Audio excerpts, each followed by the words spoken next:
Les assises nationales du Burkina Faso livrent leurs conclusions. Les représentants de la nation renforcent le fauteuil présidentiel du capitaine Ibrahim Traoré. La transition va désormais s'étendre sur 5 ans avant des élections auxquelles prendront part les ténors de la transition. Analyse des grandes décisions sorties des assises nationales burkinabé avec nos consultants. Luc est avec nous. Bonjour, monsieur Abaki. Bonjour Gilles, bonjour à tous les fidèles téléspectateurs de New World. Jules Abaki, il est journaliste, il est écrivain, il est homme d'affaires. Oh, ouais. Quoi d'autre? Non, c'est tout. Je suis communicateur, c'est tout. Merci d'être avec nous ce dimanche de nouveau en compagnie de l'inamovible Sogoyou Kegewe. Bonjour, Excellence. Bonjour Gilles et surtout bonjour aux téléspectateurs. Et nous sommes là et c'est un plaisir pour nous. Le journaliste, ancien ambassadeur du Togo, vous êtes très nombreux à nous suivre déjà, être au rendez-vous de l'information. C'est le moment de vous préparer pour contribuer à la richesse de cette émission en envoyant vos contributions via WhatsApp, le numéro plus 228 96 08 43 43, même si vous n'êtes pas d'accord. Et surtout, envoyez vos commentaires plus 228 96 08 43 43.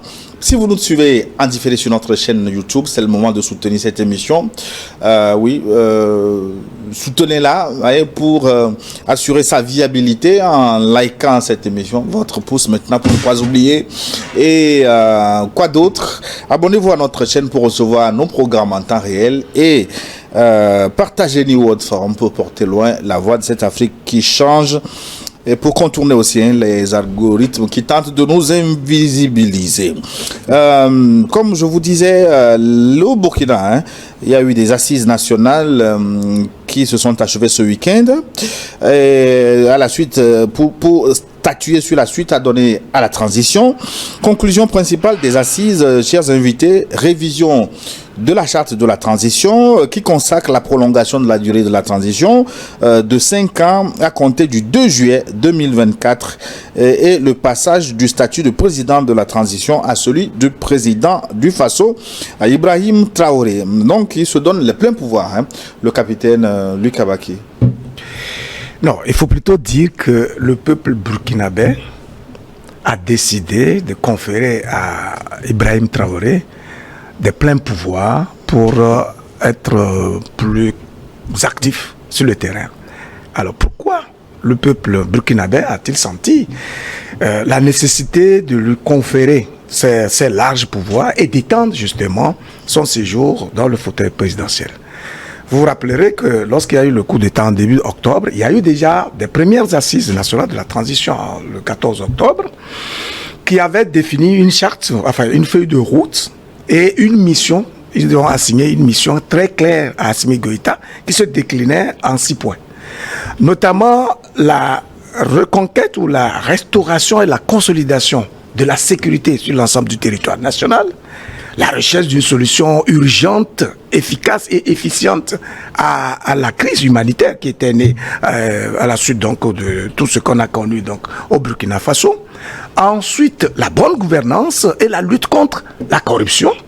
Et après cela, il fallait engager des réformes politiques, administratives et institutionnelles pour justement consolider la démocratie burkinabé et l'état de droit. À la suite de cela, il fallait justement, les assises ont également recommandé que l'équipe en place puisse justement travailler pour la réconciliation nationale et la cohésion sociale. Ce n'est qu'à la suite de tout cela qu'on pourrait envisager la perspective d'organisation des élections transparentes, crédibles, inclusives, etc. Et à cette époque, la transition avait été fixée à 21 mois. Donc, à quelques jours donc, de la fin de cette transition, il fallait faire le bilan à mi-parcours. Et il me semble que c'est à la suite justement de ce bilan qui a eu lieu précisément ce 25-là, avec l'ensemble des délégués qui sont venus des 13 régions du Burkina Faso, il s'est avéré qu'il était important de donner plein pouvoir justement à Ibrahim Traoré parce que le bilan à mi-parcours a mis en confiance pratiquement tous les citoyens burkinabés et nous sommes témoins de toutes les actions qui ont été menées par cette équipe en seulement 21 mois et qui créent justement de l'espoir dans l'esprit justement de l'ensemble du peuple burkinabé, notamment en ce qui concerne ce volet surtout sécuritaire. Donc je pense que c'est plutôt le peuple burkinabé qui, voyant l'engagement résolu d'Ibrahim Traoré et de son équipe, son dévouement à faire du Burkina Faso un pays réellement souverain, qui les a convaincus de ce qu'il faut véritablement lui laisser la marge qu'il lui faut pour vraiment atteindre l'objectif aussi fixé. Vous parlez de peuple. Est-ce qu'on peut résumer le peuple à la sélection de ce certain nombre de délégués qui se sont retrouvés pendant moins de 48 heures pour confier le pouvoir durant 5 ans à Ibrahim Traoré, Sogoyou Kegewe? Dans tous les pays où on crie peuple, peuple, là, si ce n'est pas les délégués, voilà. Ces pays qui nous disent qu'ils sont démocratiques, tout ce qu'ils font là, est-ce qu'à chaque fois une décision, on doit rassembler tout le peuple français pour demander son avis? Encore que même l'Assemblée nationale, on ne les considère pas. Donc, je ne sais pas qu'est-ce que vous voulez qu'on utilise pour dire que c'est le peuple qui a, disons, installé Ibrahim Traoré dans son fauteuil présidentiel. Ibrahim Traoré, le fauteuil, à la limite, on peut aller le prendre. Ce n'est pas un gars assis, c'est un gars debout, en train de travailler, de courir dans les 2, 3, 4 coins du Burkina Faso. Et il est attelé, vraiment, je peux dire, en train de faire les 12 travaux d'Hercule. Alors, naturellement, vous savez qu'en Afrique, aimer son pays est un délit. Aimer son peuple est un délit parce que les gens ne trouvent pas que les Africains comptent comme des humains, qu'on les aime et qu'on les respecte.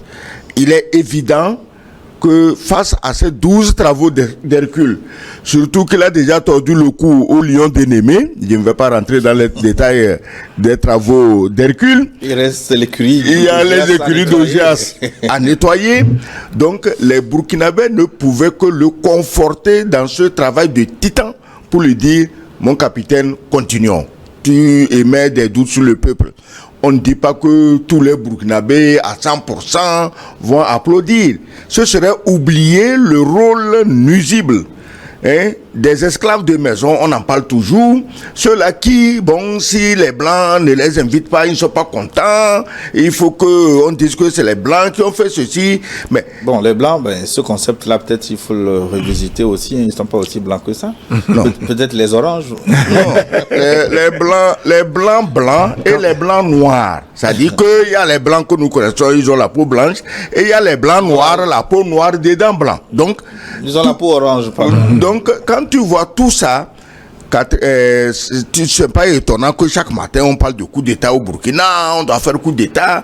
Alors, même ces histoires de coup d'État ont fait tel que même ceux qui n'aiment pas Ibrahim Traoré ont fini par se souder autour de lui. Parce que même si on ne l'aime pas, il est quand même notre compatriote. On ne peut pas accepter que des aventuriers qui dirigent très mal leur pays viennent s'en prendre à un jeune qui se bat pour faire le mieux que possible. C'est pas parfait, mais il se bat pour faire le mieux que possible. Et ceux-là même qui devaient avoir honte, ceux-là même qui devaient essayer de le copier, c'est eux qui, chaque matin, on organise un coup d'État contre Ibrahim Traoré. Ibrahim Traoré est reconnu par son peuple, le peuple l'a remis dans son fauteuil, et comme je l'ai dit, il ne s'est pas assis pour s'amuser, il travaille, et les 12 travaux d'Hercule vont continuer, n'en déplaise à ceux qui sont pressés de devenir président, ministre, ambassadeur. Il faut arrêter tout ça là. Parce que pour une fois, il faut que dans nos pays, qu'on voit qu'il y a des gens qui veulent que l'ensemble de la population soit associé au problème du développement. Parce que le tout, c'est quoi? C'est le développement. Tu as vu ce qu'il est en train de faire le jeune capitaine? D'abord dans le domaine de l'armement, je ne suis pas militaire, mais le peu que je vois, je me dis, mais il remue les montagnes. Mais peut-être on va revenir sur ce bilan, sur ce qu'il est en train de réaliser là-bas au Burkina Faso, mais le Kabaki, 5 ans de transition comme le Mali l'a fait, 5 ans octroyés pratiquement dans les mêmes conditions avec des assises nationales. Cette pratique ne foule-t-elle pas au pied les principes démocratiques auxquels les peuples ont souscrit. Principe démocratique. Je vais revenir même sur cette question de peuple. Vous semblez douter que c'est pas le peuple qui lui a... Mais vous savez, chaque fois qu'il était annoncé des plans de coup d'État au Burkina Faso, c'est le peuple qui tout de suite se déchaîne dans les rues pour constituer quoi? Un bouclier pour le régime d'Ibrahim Traoré.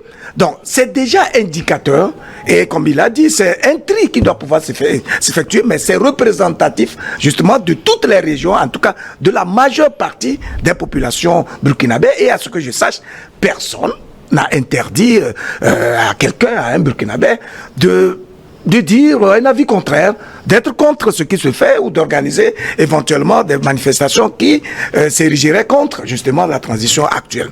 Cela dit, vous parlez des principes démocratiques. Je ne sais pas ce qu'on doit mettre dans ces histoires de démocratie à partir de l'instant où c'est le peuple souverain qui s'organise, qui désigne donc des représentants qui vont parler en son nom à un congrès ou à une assise et où on définit une feuille de route qui tient compte de la préoccupation majeure de l'ensemble des citoyens. C'est quoi les défis auxquels le Burkina fait face aujourd'hui? C'est d'abord le défi sécuritaire. Avant l'arrivée de Ibrahim Traoré, on sait que presque les 2 tiers du Burkina Faso étaient entre les mains des terroristes, en tout cas des saboteurs de la souveraineté de ce pays-là. Et donc, lorsqu'un dirigeant, un citoyen de la trempe d'Ibrahim Traoré vient prendre le pouvoir et que, en moins de 2 ans, il fait un travail aussi spectaculaire que remarquable en ce qui concerne la reconquête du territoire national et la sécurisation de l'ensemble des citoyens burkinabé, il est étonnant qu'il puisse avoir des gens qui soient contre le travail qu'il fait et qui concerne le bien commun. Au-delà même de cette question de sécurité, j'ai parlé tout à l'heure de la bonne gouvernance et de la lutte contre la corruption. Vous savez que le Burkina Faso était l'un des pays les plus gangrénés par la corruption. Vous avez vu comment le peuple lui-même a dû faire un effort de guerre pour collecter des milliards de francs CFA en vue d'aider ou d'accompagner justement le régime à se donner les moyens de leur sécurisation et de la bonne gouvernance de ce pays-là. C'est pour dire qu'il y a un travail qui implique véritablement l'ensemble des citoyens. Et puis, Ibrahim Traoré est un très bon communicateur qui n'hésite pas à prendre le micro et à partager ses convictions, les défis, etc. avec son peuple. Au point où, finalement, tout le peuple burkinabé est au même niveau d'information que ses dirigeants. Il n'y a pas mieux à rechercher dans un leadership qui veut aller loin. Ouais. Je crois que tu disais que quoi, avec quoi démocratique. Mais écoutez, je crois que nous les Africains, on doit quand même commencer à se réveiller. La démocratie, je vous ai dit ici la dernière fois, est l'arme fatale avec laquelle on est en train de détruire l'Afrique. C'est depuis la boule que le président Mitterrand, qui était ministre colonial, c'est-à-dire qu'au temps colonial, Mitterrand était déjà ministre. Donc c'est ce colon assermenté qui a bluffé les gens. Ah, on est de gauche, c'est le socialisme, machin, mais c'est lui qui a institué la terreur démocratique sur l'Afrique.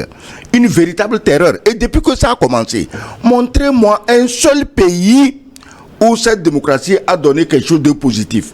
Maintenant, chaque fois que les gens là te parlent de démocratie, c'est qu'ils veulent te détruire. On a détruit Kadhafi, pourquoi? Mais pour la démocratie. Il y a quelle démocratie aujourd'hui en Libye? Et quand nous savons que tout ce que nous souffrons dans le Sahel vient de Libye, mais on devait être allergique à ce mot démocratie. Saddam Hussein, on l'a tué, pourquoi? Pour la démocratie. Et dans nos pays, on a voulu aussi en finir avec Bachar al-Assad de Syrie. On a envoyé tous les terroristes, toute l'internationale terroriste, envoyés par les mêmes personnes, ceux qui ont créé Al-Qaïda, machin, on sait qui les a créés, et maintenant ça se dit ouvertement. Ils ont envoyé pour déstabiliser Bachar al-Assad, mais heureusement, ils ont tout prévu sauf Poutine. Poutine a mis fin au bordel en Syrie. Donc, quand dans nos pays où nous nous cherchons, où tout est aussi difficile, on veut déconcentrer, c'est-à-dire que empêcher les gens de se concentrer sur l'essentiel. Et on parle de démocratie. Quelle démocratie tu veux aujourd'hui en chose? Tu veux qu'on nomme qui? Les gens qui se promènent à Abidjan et ailleurs pour défier leur pays, pour menacer leur pays, pour organiser des coups d'État, pour soutenir les terroristes. C'est eux que tu veux qu'on fasse démocratie, ils vont venir. Le critère, heureusement ils l'ont dit la dernière fois, le critère dans les prochaines élections, le choix des dirigeants, c'est sur la base de patriotisme. Parce qu'il faut arrêter ça. Il ne faut pas faire semblant, bon, on veut faire plaisir aux Blancs, bon, les Blancs vont dire que voilà. Quand un Blanc dit, reconnaît en Afrique un pays est démocratique, c'est que ce pays-là, il est foutu. Mais s'ils veulent la démocratie, vraiment, comme chez eux, d'ailleurs, elle ne marche même pas chez eux. C'est ceux qui sont ici, ils ne savent rien de comment marchent les institutions dans ces pays, qui sont encore là, épilogués sur la démocratie. Il y a de démocratie nulle part. Chacun s'arrange comme il veut pour capter le pouvoir comme il peut. Et quand il finit de capter le pouvoir, la représentation démocratique même qui est l'Assemblée nationale, on la contourne avec des lois bizarroïdes et on crie démocratie, démocratie. Le mot que je ne veux pas entendre dans ces pays en lutte contre les terroristes, dans ces pays en lutte contre toutes sortes de projets de déstabilisation et d'assassinat sur la personne des présidents, le mot qu'il faut éviter de prononcer dans ce pays, c'est le mot démocratie qui sème la zizanie dans nos peuples. Mais donc, selon les explications que vous donnez, ce n'est pas la démocratie en elle-même qui est le problème, mais sa mauvaise application. Mais en Afrique, rien n'a jamais été appliqué comme il faut. Même la religion, regarde le bordel. Ce qu'on fait aujourd'hui, c'est dimanche. Ce qui se passe aujourd'hui chez toi à Lomé ici, ça ne se passe pas comme ça à Paris, à Londres, à New York, à Berlin. L'église, boum, boum, boum, tam, tam, on ne dort pas, on ne mange pas, on ne boit pas. Les femmes ont abandonné des enfants de bas âge, elles sont assises qu'elles partent de 6h à 18h. Qui fait ça en Europe? Personne. C'est de la même manière qu'on a dévoyé la religion, qu'on est en train de dévoyer la fameuse démocratie. Donc il faut arrêter ça. Quand on sait que quelque chose ne marche pas, il faut arrêter. Il faut arrêter ce qui ne marche pas. Les Africains ne peuvent pas continuer à se complaire dans le laxisme parce que, bon, les Blancs ont dit démocratie, démocratie. Les Blancs avaient dit religion. On a fessé les gens. On a tué les gens pour les convertir. Comme disait une brave femme chinoise, que la religion, les prêtres, on les connaissait. Quand les paysans avaient fait, on te donne un bol de riz et on te convertit. Alors, donc, si on sait que ça, les Chinois sont sortis de cette pagaille, si on sait que ça ne marche pas, il faut laisser.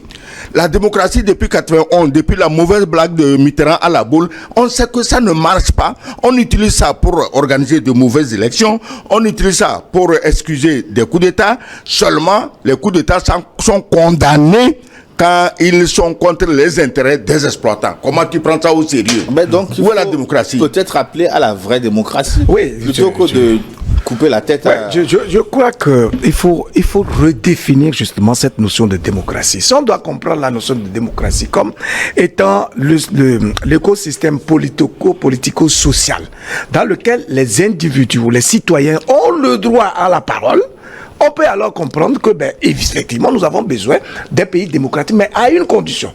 À cette condition que les citoyens eux-mêmes aient les compétences requises, c'est-à-dire un niveau de compréhension des enjeux et des défis de leur environnement et qu'ils puissent donner des points de vue qui soient constructifs et utiles à leur société. Le problème que nous avons, c'est quoi? Si on a aujourd'hui une application périphérique et primaire de ce concept de la démocratie, c'est précisément parce que le niveau de culture intellectuelle, spirituelle, morale de nos citoyens n'est pas élevé, justement parce qu'il y a un affaissement des valeurs identitaires. Voyez-vous? Donc, ça veut dire qu'aujourd'hui, ceux-là qui sont censés promouvoir les valeurs démocratiques, en éduquant le peuple, en le rendant compétent à pouvoir participer au débat intellectuel, culturel, etc. dans nos sociétés, c'est eux-mêmes qui, parce qu'ils utilisent la malice, la ruse, pour des intérêts personnels, commencent à surfer à la surface, justement, de ce concept-là. Donc, du coup, cela crée une forme de désordre, et les citoyens n'étant pas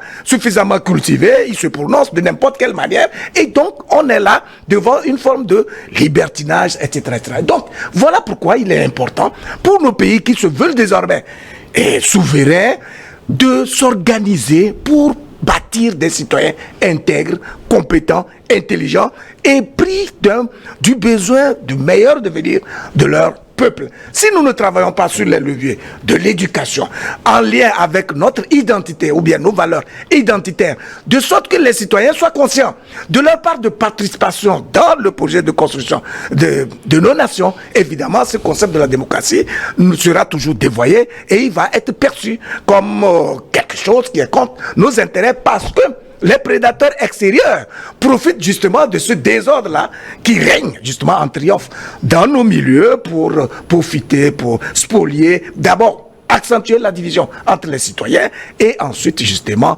spolier nos ressources, les exploiter à leur manière parce que nous avons comme l'impression que c'est eux qui sont les références du monde et que l'intelligence ne doit venir que d'eux. Si je vous comprends bien, les régimes militaires là-bas en place au Burkina et ailleurs ne sont pas auréolés du label démocratique, mais ils respectent les principes, les valeurs démocratiques. Mais absolument, ils sont même... Bon, alors, je ne prends qu'un exemple parmi tant d'autres que vous avez cités. Est-ce que là-bas, les citoyens ont la liberté de parole, au Burkina comme ailleurs? Moi, je vois absolument, même au Burkina, les voix dissidentes sont envoyées au front. Dans d'autres pays, je peux donner le cas de Kémy Séba, aujourd'hui, qui a des problèmes parce qu'il a parlé. Mais Kémy Séba a parlé parce qu'il a parlé contre des gens qui sont une émanation de ces faux démocrates. Absolument. Kémy Séba est l'émanation de ceux qui sont contre cette fausse démocratie. Cette technique de diviser les Noirs. Kémy Séba est contre ça. Kémy Séba ne se bat pas pour lui, il ne se bat pas pour son pays, il se bat pour tous les Noirs du monde entier. C'est tout. Moi, je ne sais pas. Bon, pour le moment, il ne nous a pas encore dit ce qu'il pense du massacre des Kanaks qui a cours actuellement. Et en Nouvelle-Calédonie, ce que les organisations de droits de l'homme ne voient pas, Human Rights Watch, ça, ils ne voient pas, Amnesty International, ils ne voient pas ça. Pourquoi? Parce qu'en Kanaki, ce qu'on tue, c'est des Noirs. Alors, combien de temps nous, les Noirs, on veut mettre pour comprendre que les gens ne nous aiment pas et seule notre annihilation peut leur donner satisfaction parce qu'ils ont besoin de nos terrains et de notre sous-sol. Les noirs. Donc, ou les marrons parce que les noirs, les marrons, c'est les noirs. Non, tu sais, pas aussi noirs que ça. Non, attends, fais attention. Dans tous les cas, tu sais attends, ça se passe dans la tête des gens. Ils sont vus comme des noirs, même s'ils ne sont pas noirs, ils sont vus comme des noirs. Est-ce que tu sais actuellement que des réfugiés ukrainiens en France manifestent contre le fait qu'il y ait trop de noirs en France? Alors, ils sont réfugiés, ils ont fui la guerre, et ils sont allés, pendant que des petits malins cherchaient à recruter des noirs pour aller se faire tuer pour le petit chose drogué de Kiev, mais eux ils sont en France en train de manifester contre, pour dire qu'il y a trop de noirs. Ce que les Français n'ont jamais fait, les réfugiés ukrainiens sont en train de le faire. Donc je dis ceci. Il ne faut pas, je ne sais pas comment on doit faire pour mettre dans la caboche des Noirs, qu'ils soient un peuple menacé d'extinction, qu'on a éteint les Amérindiens, sur tout le continent, depuis l'Alaska jusqu'à la Terre de Feu. Alors, si nous les Noirs, on a eu chance qu'à cause des moustiques, le blanc n'a pas occupé nos territoires. La preuve, là où il n'y a pas de moustiques en Afrique, l'Afrique australe et l'Afrique du Nord, ils ont tout pris. Algérie française, c'est pas moi qui le dis. L'Afrique du Sud, Zimbabwe et tout. C'était quoi? C'était l'apartheid. Ils se sont installés chez eux. Mais nous, notre chance, c'est qu'il y avait les moustiques ici.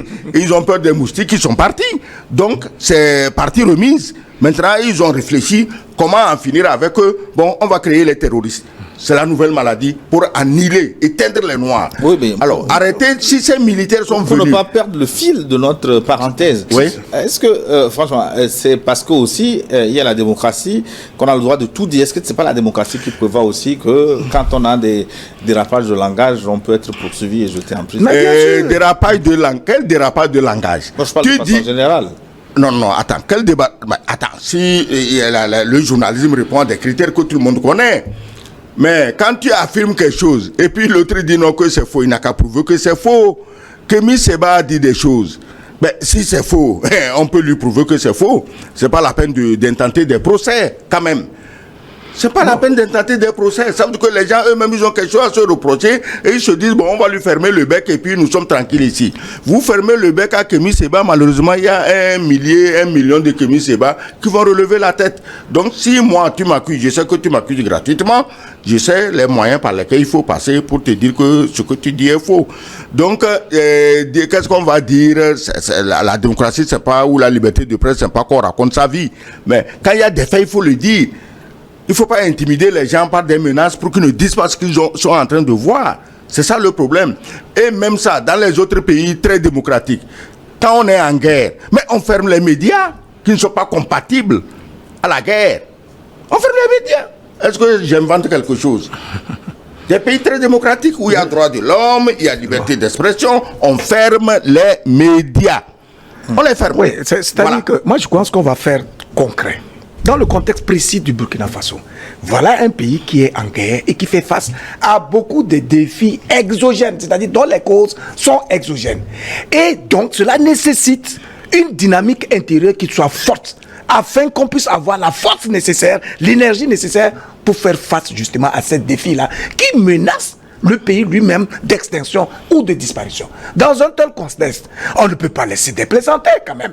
On ne peut pas laisser des gens qui ne sont pas conscients, qui n'ont pas le sens de responsabilité nécessaire et qui ne tiennent pas compte du besoin de reconstruire le bien commun, la richesse nationale, et qui rame à contre-courant de cette dynamique unitaire qui vise à redonner au pays son existence, sa vitalité et son énergie nécessaire pour pouvoir s'affirmer en tant que pays souverain à part entière, capable de disposer de lui-même, de ses ressources et de tous ses biens. Voilà le contexte principal. Donc, si, face à ce défi-là, on voit des gens qui rament à contre-courant, sans avoir des éléments probants pouvant participer à enrichir la réflexion intellectuelle, dans le sens de trouver des solutions à ces défis majeurs qui concernent tous les citoyens, bien sûr qu'il faut les ramener à la raison en les amenant là où ça brûle, pour tout le monde justement. Donc je pense que oui, quand il y a des gens qui ne sont pas suffisamment conscients de l'enjeu, de leur propre disparition même, et qui se mettent à blaguer avec la quête des postes, etc., il faut leur rappeler que non, il y a une priorité pour la nation dans son ensemble. C'est pas une priorité pour le président Ibrahim Traoré, c'est pas une priorité pour le Premier ministre, ni le président de l'Assemblée législative, mais c'est une priorité pour l'ensemble de la nation. Voilà le contexte de base. Maintenant, j'avais déjà dit au départ, le parcours déjà fait par l'équipe d'Ibrahim Traoré. Et donc tout le monde est là, ce sont des faits. Est-ce que ce régime-là pose des pas qui sont meilleurs aux pas précédents qui avaient été posés par des régimes dits démocratiques? Oui ou non?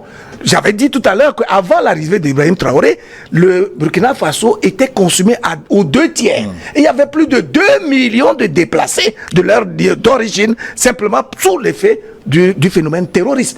Plus de 400 écoles étaient fermées, entraînant le déplacement ou l'absence d'écoles pour des milliers de personnes, d'élèves, etc., etc. Alors ce phénomène-là est en train d'être résolu aujourd'hui grâce à l'action visionnaire, pratique et pragmatique. Justement, est-ce qu'on le fait dans le majeur d'Ibrahim Traoré, ce n'est pas la lutte contre le terrorisme. Je vois de temps en temps, ce qui est quand même une communication à saluer, comment ils appellent ça, les nouvelles du front. Oui, absolument. Où on voit comment l'ennemi est canardé régulièrement. Oui, c'est de la communication, c'est tout à fait normal qu'on montre au peuple.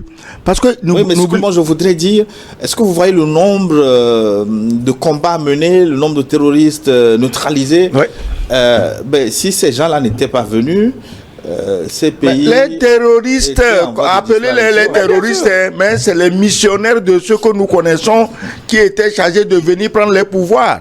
Par exemple, quand on a coupé le nord du Mali pour créer Azawad, mais on allait couper la zone des 3 frontières, le Liptako, on allait créer un autre État là-bas, et ça ne peut pas se faire si on n'a pas les terroristes pour terroriser, excusez-moi la tautologie, les terroristes pour terroriser les populations et mettre à genoux les dirigeants. Les élections démocratiques étaient organisées dans ces pays pour trouver des gens de plus en plus faibles, de plus en plus soumis, de plus en plus corrompus, pour permettre aux terroristes de prendre les pays sous leur contrôle. Quand l'autre, sans honte, affirme, ils sont plus forts que nous, ils sont plus armés que nous. Quand un chef d'État, victime du terrorisme, parle comme ça, tu sais pour qui il est en train de travailler quand même. Les Burkinabés, les gens parlent de démocratie. C'est les mêmes qui sont encore en train d'armer les terroristes pour envahir tous les coins du Burkina, pour troubler la direction du pays. C'est eux qui parlent d'élections. Comment on fait des élections dans de pareils cas? Il y a l'autre, ceux qui ont tué au moins 1000 soldats, 2000 soldats par jour, et il fallait faire les élections, il n'a pas fait, il est là. Mais comme il est du bon côté, c'est un blanc, bon, même s'il n'organise pas les élections, un bon blanc est démocrate. C'est les noirs seulement qui ne sont pas démocrates. Je parle de choses, de Zelensky. Il n'a pas organisé les élections, mais tous les pays là, tout le monde a applaudi encore. C'est un démocrate. Imagine que c'est Poutine qui n'avait pas organisé les élections. Qu'est-ce que tu n'aurais pas entendu? Imagine que c'est nous les Africains, les Traoré, les Assimi Goïta, les Tiani. Quand ils n'organisent pas les élections, qu'est-ce qu'on ne dit pas sur la dictature, la gna gna gna gna. Mais lui, il est là, on tue le peuple.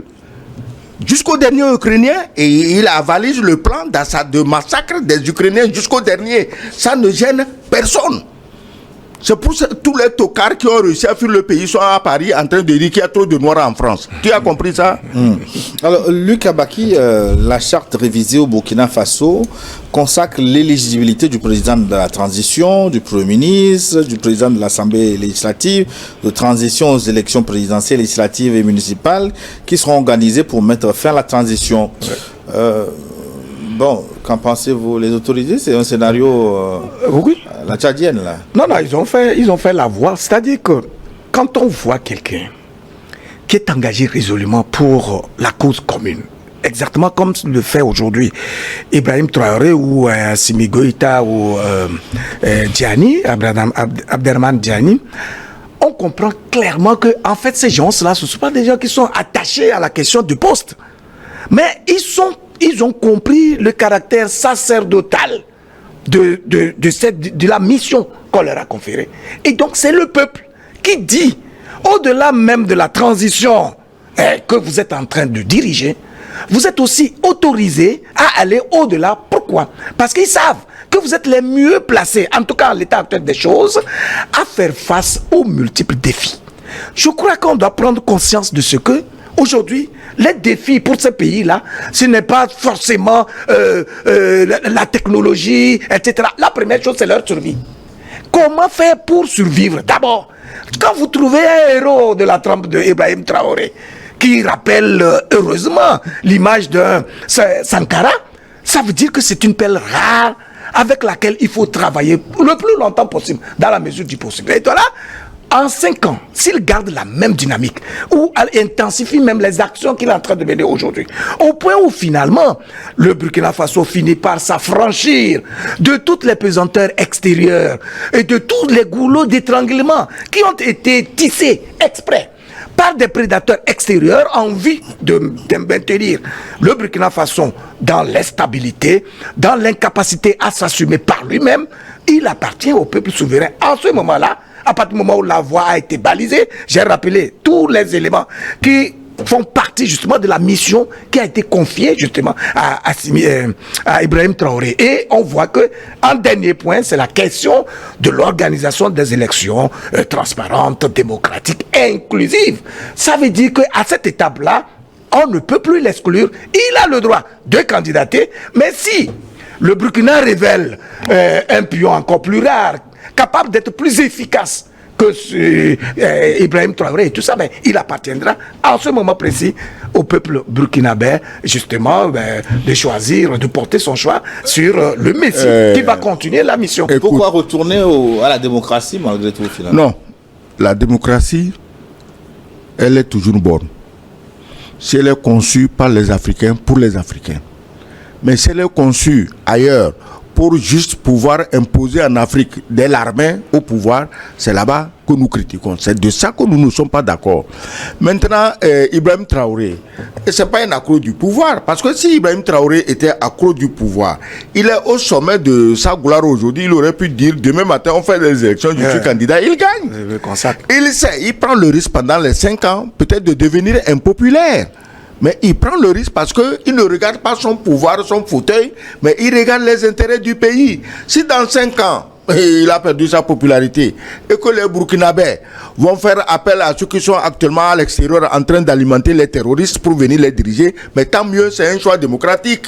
Mais devant les patriotes, on ne peut pas, même démocratique, on ne peut pas laisser des choix comme ça s'imposer à un peuple innocent.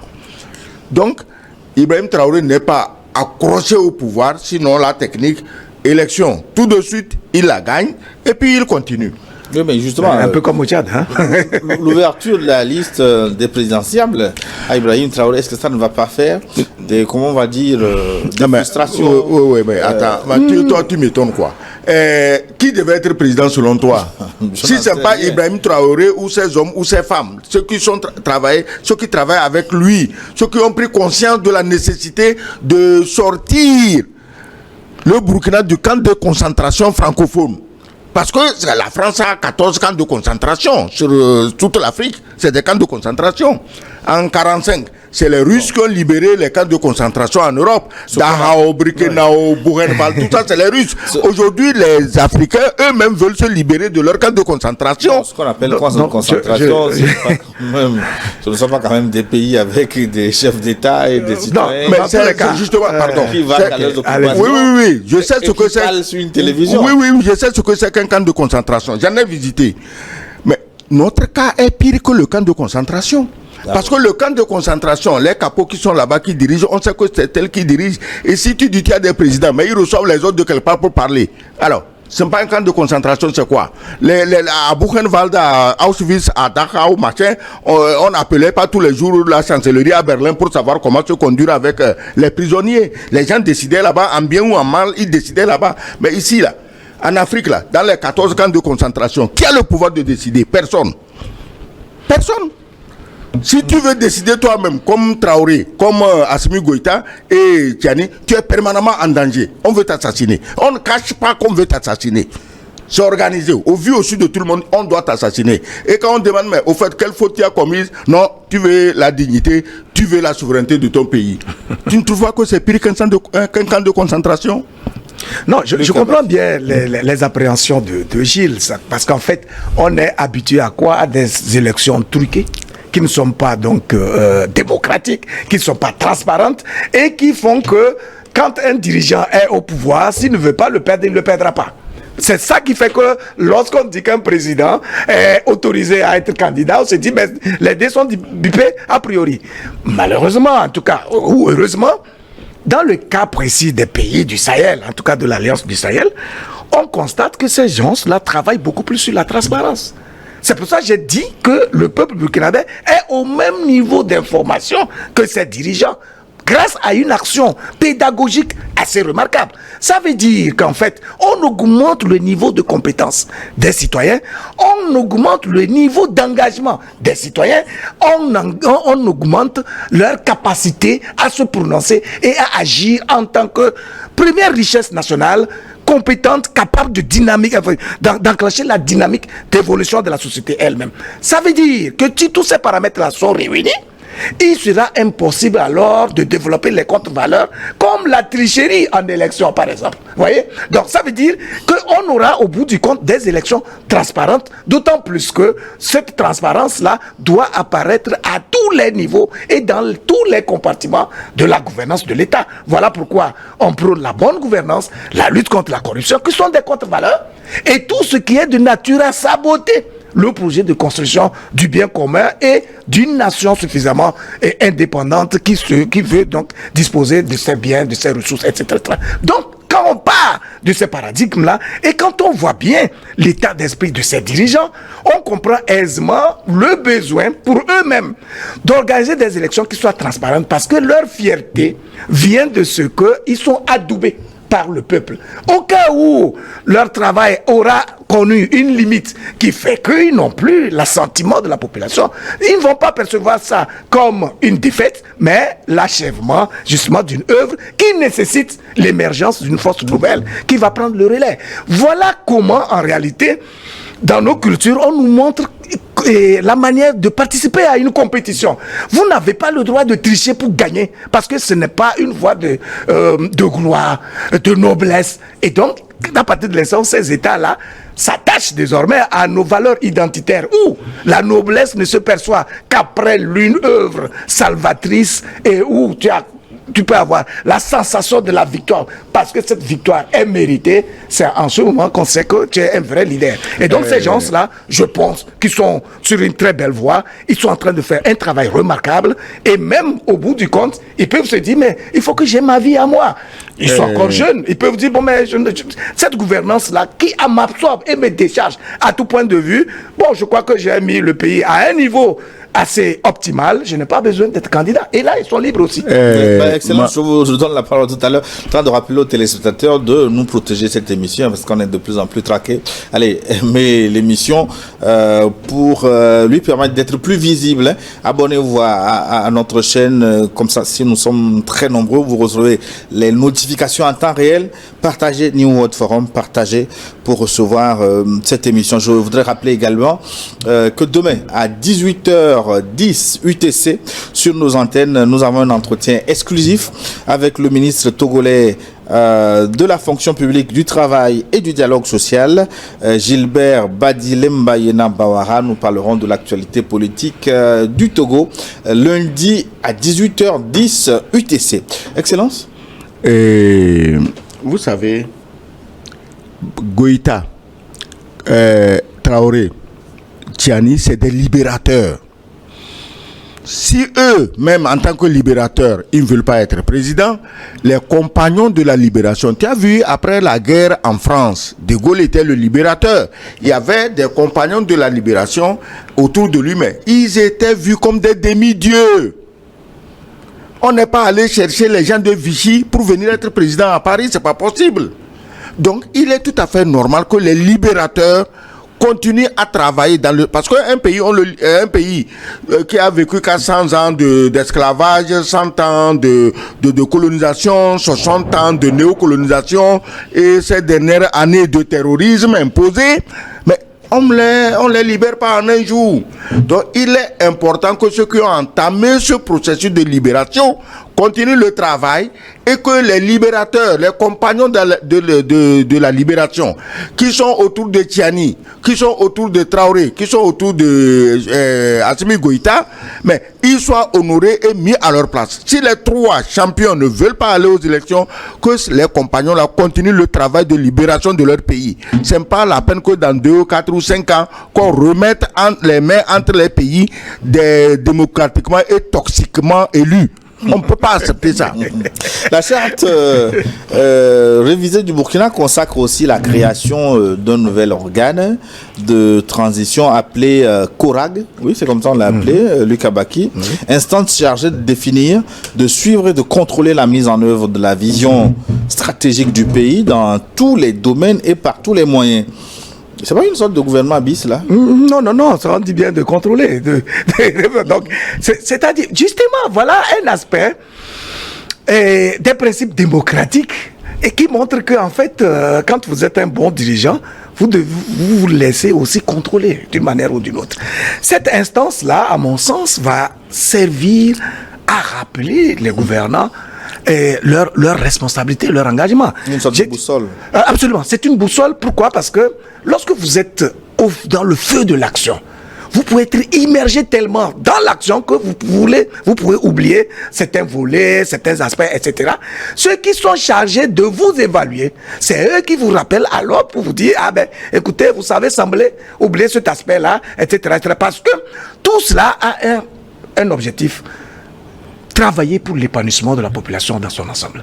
Et donc, si la mission du dirigeant est d'œuvrer effectivement pour cette fin-là, c'est-à-dire œuvrer pour trouver les moyens d'épanouir la population, étant entendu que la gouvernance d'État comporte plusieurs compartiments à la fois, et c'est des enjeux à la fois, et vous êtes obligé de vous sacrifier à tout point de vue, et dicté surtout par les urgences de tout moment, il est toujours important qu'il y ait des instances qui soient observatrices et qui vous rappellent à chaque fois ce qu'il y a lieu de faire pour pouvoir répondre aux attentes légitimes de la population. Je pense que c'est une manifestation ou une preuve tangible du besoin, ou du moins dans les bonnes dispositions des gouvernants actuels, qui montrent qu'ils sont en train de gouverner le pays dans la transparence et ils tiennent à atteindre le but visé avec le concours de toutes les compétences dont dispose justement le Burkina Faso.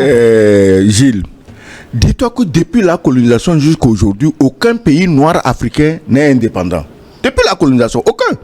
Donc, les trois du Sahel, là, ils innovent. Donc, ils doivent trouver des formules innovantes. Voilà. Le CORAD que le jeune Traoré a créé, c'est une innovation. Puisque aucun de nos pays n'avait été indépendant. Et quand tu n'es pas indépendant, tu n'es pas souverain, tu ne peux pas être démocratique, c'est pas possible. Tu n'es pas indépendant, ta monnaie est volée, tes biens sont volés, mais puis on dit démocratie. Non, il faut innover, ils sont en train d'innover. Peut-être ils vont trouver des formules que les autres pays africains un jour vont suivre s'ils veulent suivre la voie de la libération. On ne peut plus être dans les schémas importés. Regarde vos constitutions, mais c'est du n'importe quoi. C'est du n'importe quoi. Elles sont calquées. Quand un pays est dans une situation où on envoie un constitutionnaliste français venir tripatouiller, ce qui était déjà mauvais, on empire ça un peu. Regarde ce que l'autre, le pauvre Idriss Déby a dit. Regarde ce que ça lui a coûté. Regarde et puis on dit que c'est un pays indépendant. Tu parles comme ça, c'est ce que je te disais, que c'est pire qu'un camp de concentration. Tu parles comme ça, on te tue. Est-ce qu'on tuait les chefs des camps de concentration? Non. Non. Ils étaient là, ils dirigeaient leur camp comme ils voulaient. Donc, et les Burkinabés sont en train d'innover. Ce que nous leur souhaitons, c'est qu'ils soient effectivement toujours proches du peuple. C'est tout ce qu'on souhaite. Et si le peuple les suit, et ces innovations marchent, mais tout le monde les suivra. D'ailleurs, c'est parce qu'on craint que tout le monde les suive qu'on veut les empêcher d'atteindre leurs objectifs. Avec le concours plus ou moins chose des nègres locaux qui jouent. Enfin, c'était des blancs noircis. Donc, c'est ça qu'il faut combattre. Il faut se demander pourquoi des leaders comme Assimi Goïta, Ibrahim Traoré, Tiani, etc., tiennent tant à la communication. C'est-à-dire que lorsqu'il y a une action qui est menée, ils sont au front et ils expliquent tout à la population, que ce soit eux-mêmes ou leurs collaborateurs. On fait en sorte que l'information puisse circuler au niveau du peuple. C'est parce qu'on sait qu'on n'est pas parfait et qu'on peut être complété par les opinions qui émergent justement du peuple. Vous voyez? Donc, à partir de ce moment-là, on ne peut que comprendre leur vision à eux, leur méthode de gouvernance. Et quand ils parlent d'innovation, effectivement, oui, on voit beaucoup d'innovation dans leur gouvernance. Ils peuvent faire des faux pas, oui, mais ils sont des pionniers dans un système de gouvernance qui vise justement l'affranchissement et l'indépendance effective de nos... Vous vous rappelez, lorsque le mandat, en tout cas la date issue de la transition était arrivée au Mali, on avait mené ici un débat pour dire qu'ils auraient dû anticiper pour communiquer sur la manière dont ils veulent orienter justement leur transition. Et à l'époque, il s'était avéré que Assimi Goïta, dans cette dynamique d'anticipation, avait à la suite de la conquête de Kidal, mis en place un dialogue intermalien. Et donc, il attendait les résultats de ce dialogue avant justement d'envisager les nouvelles perspectives pour la transition. Sauf que la date issue, en tout cas la date de la transition était arrivée et on avait comme s'il y avait une forme d'impasse. Au Burkina Faso, c'est plutôt l'anticipation. C'est-à-dire qu'il n'y avait pas un dialogue auparavant, mais il y a eu, donc on a anticipé pour refaire quoi? Les assises de la transition, pour relancer justement avant la fin de la transition. Voyez-vous, donc ça veut dire que voilà, ils essayent d'apprendre voilà, des autres, etc. pour ne jamais prêter le flanc à des critiques fallacieuses qui créeraient la confusion et qui va distraire justement le peuple alors qu'il doit se concentrer sur les défis essentiels. Merci. Luc Kabaki, nous allons marquer une pause pour une nouvelle édition du journal. On se retrouve dans une dizaine de minutes pour la suite de New World Forum. À tout de suite.